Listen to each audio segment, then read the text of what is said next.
Parfois, ce n'est pas ce qu'on dit qui blesse, c'est comment on le dit. Quand on commence une phrase avec une négation, le cœur de l'autre se ferme.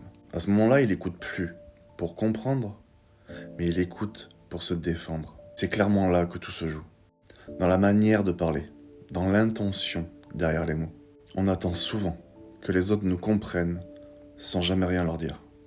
Mais la vérité, c'est qu'ils ne peuvent pas deviner. Les gens ne vont pas nous aimer comme nous les aimons. Et ils ne vont pas nous parler comme nous parlons. Alors c'est à nous de leur montrer. Montrer ce que l'on ressent. Montrer ce que l'on espère. Montrer ce dont on a besoin.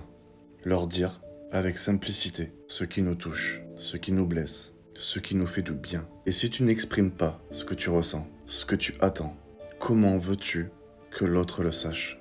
C'est pas inné, hein. Ce n'est pas magique non plus. Et ce n'est pas de sa faute. Ce n'est pas à l'autre de deviner ton langage émotionnel.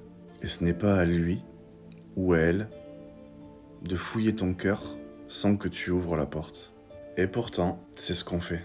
Dans l'amour, dans l'amitié, dans la famille, on attend, on espère et on s'énerve quand l'autre ne voit pas ce que l'on n'a pas dit. Il aurait dû savoir, c'était logique. Moi, je ne l'aurais jamais fait. Mais l'autre, ce n'est pas toi. Tu n'es pas l'autre. Il est lui, elle est elle. Et les gens ne sont pas nous. N'hésite pas à t'abonner, sinon tu prends le risque de ne jamais plus me croiser. Passe une belle journée.